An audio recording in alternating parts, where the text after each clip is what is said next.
It's a story that's become modern folklore.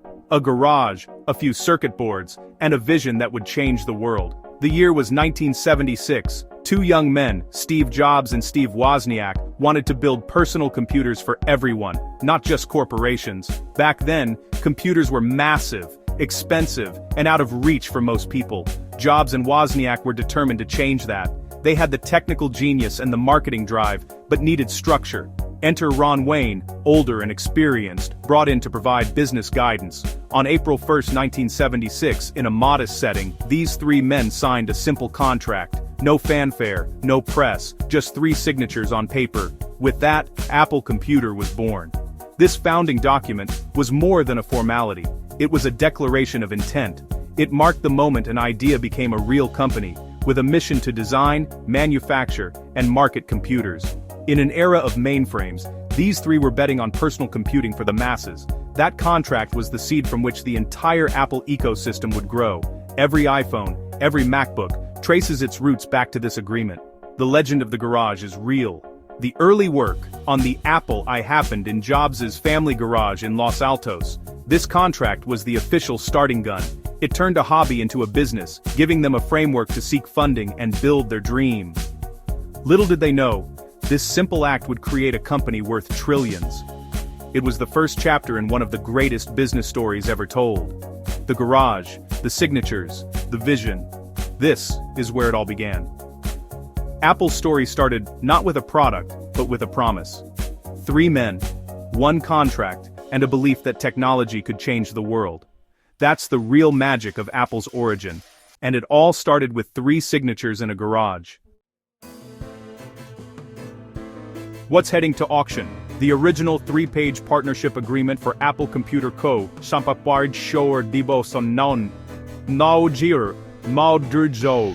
The very paper Jobs, Wozniak, and Wayne signed in 1976. It's not a copy, it's the real deal, typewritten and listing the 3 partners at the top. The contract is surprisingly straightforward, outlining each founder's role. Wozniak on engineering, Jobs on marketing, Wayne on documentation. The mission, to create and sell computer systems. Holding this document is like holding the Declaration of Independence for the personal computer revolution. The auction lot also includes a second document, the dissolution of the original partnership, signed just months later as Apple prepared to incorporate and attract investors. These papers tell the story of Apple's birth and its evolution into a corporation.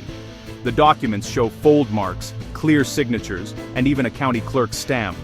They're not just artifacts, they're legal instruments that set Apple's course. For tech enthusiasts, these pages are a direct link to the moment Apple became real. It's the company's birth certificate. The simplicity of the contract belies its world-changing impact. These documents are the foundation of a tech empire, and now they're up for grabs. When you start a company, one of the first questions is, who owns what? The Apple founding contract made it clear. Jobs and Wozniak each got 45%, Wayne got 10%. Wozniak was the technical mastermind, Jobs, the visionary marketer. Wayne's 10% was for his role as mediator and advisor. This split reflected the team's dynamic, Jobs and Wozniak as the core, Wayne as the steady hand. For a brief moment, this was Apple's ownership structure. Of course, it didn't last. As Apple grew and brought in investors, the pie was sliced, again and again. But this original split is a snapshot of Apple at its purest. It's a reminder of how small beginnings can lead to unimaginable outcomes. If held, that 10% would be worth billions today. The contract legally bound them to this arrangement, at least for a moment. It's a powerful symbol of belief and risk at the dawn of Apple. And it all started with a simple equation: 45, 45, 10.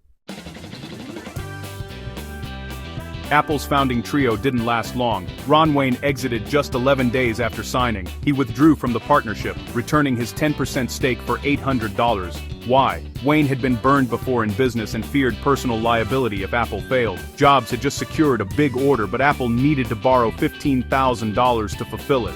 Wayne, with assets on the line, chose the safe route and cashed out. Later, he received another $1,500 to forfeit future claims when Apple incorporated. In total, Wayne walked away with $2,300, less than the price of a modern MacBook. He said he doesn't regret it. He valued peace of mind over risk. Still, If he'd held on, his stake would be worth hundreds of billions today. Wayne's story is a lesson in risk and reward, a cautionary tale about playing it safe. It's also a human story, a man making the best choice for himself at the time. His signature marks both the beginning and end of his Apple journey. Sometimes, history turns on a single decision. Wayne's exit is one of the most famous what-ifs in business.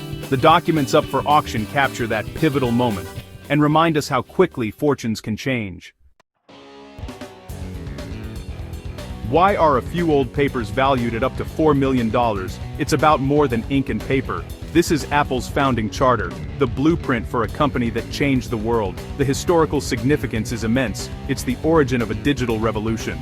Steve Jobs' signature is exceptionally rare, making these documents a collector's holy grail. For Apple fans, it's a direct link to the company's DNA. The emotional connection is huge. Apple products are part of daily life for millions. This contract is the origin story of that universe. There's only one original Apple founding contract, and demand is sky high. Wealthy collectors and museums will compete for this ultimate tech treasure.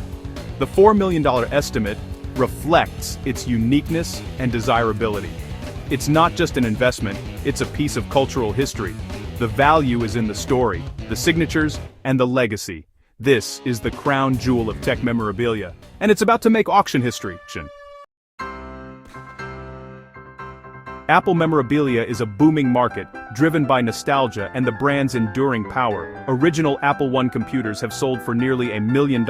Even manuals, jackets, and job applications signed by Jobs fetch staggering sums. Jobs' personal items like his sandals have sold for over $200,000. These artifacts offer a tangible link to Apple's mythic origins. The founding contract, though, is in a league of its own. It's not just something Jobs touched, it's the document that created Apple.